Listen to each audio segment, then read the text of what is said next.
Right now, there is a global sprint to control the future.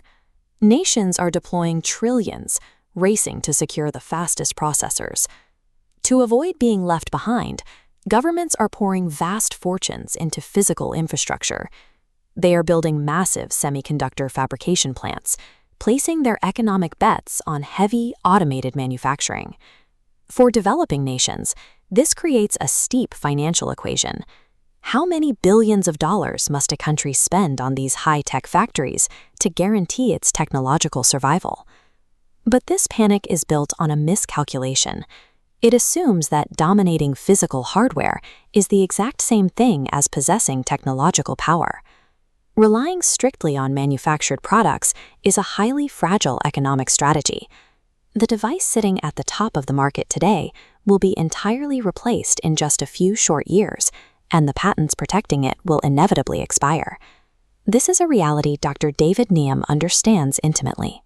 He spent nearly 4 decades managing the life cycle of advanced technologies, navigating R&D for industry giants like Qualcomm and Medtronic. Yet, after a career spent in America's most advanced corporate laboratories, he has returned here, to the bustling streets of Hanoi, to solve a completely different problem. He argues that a nation's true technological autonomy doesn't begin by merely importing a machine, or even by building one. We are currently obsessed with artificial intelligence and algorithms that can process massive oceans of data in seconds. But Dr. Nghiem points out a hard limit to these systems. AI can simulate creativity and organize information rapidly, but it lacks the independent intuition required to ask a completely novel question. Software and algorithms simply cannot conceptualize and invent the next generation of hardware on their own. When the physical hardware rusts and the current algorithms are updated into obscurity, the only irreplaceable engine a country has left is the human mind. Instead of the standard factory model of higher education, which often turns out generic workers to staff foreign-owned tech firms, his focus is surprisingly foundational. He employs an apprentice model he calls Day 2.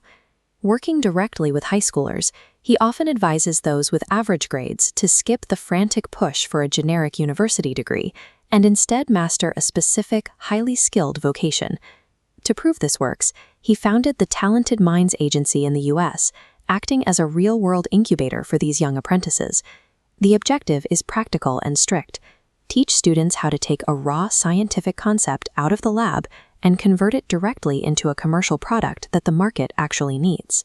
This educational shift prioritizes the creation of self-reliant founders over the mass production of employees for established tech giants.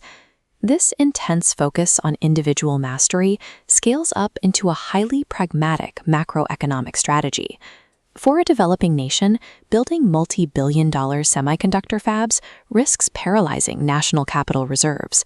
Conversely, radio frequency antenna R&D requires a fraction of that investment. Yet RF antennas are the connective tissue of the modern world, linking almost every wireless system. Mastering this requires high intellect rather than deep pockets. These specialized, localized components are deeply embedded in high-stakes industries, powering everything from global telecommunications to critical biomedical devices like these cardiac pacemakers. Dominating a crucial niche through extreme technical competence is a realistic path to national self-reliance than simply trying to outspend the richest countries on Earth. This map visualizes a critical vulnerability: the steady migration of technical talent. A nation that educates brilliant engineers only to watch them immediately depart for foreign tech hubs is bleeding its own intellectual property. Hosting foreign-owned manufacturing plants on your sovereign soil creates jobs, but it does not grant you ownership of the underlying technology, nor does it guarantee security. And even if a country retains its scientists, if their research remains trapped inside academic journals without a clear pathway to commercial production, the economic value is lost.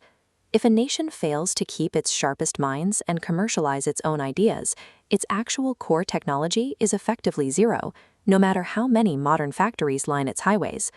Dr. Nghiem views his regular returns to Vietnam as a strategic deployment of specialized knowledge, focusing his decades of experience where it can have the most direct impact. We are moving rapidly into an era defined by automation. where machines will handle the heavy lifting of calculation and production. In that future, a country's influence will depend entirely on citizens equipped with the rigorous critical thinking necessary to direct and control those automated systems. This requires a generation capable of both scientific invention and the rigorous legal and economic defense of their own innovations.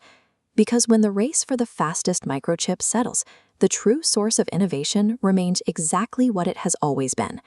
To secure its future on the global stage, a nation cannot rely on building better machines. It has to build the people who will invent them.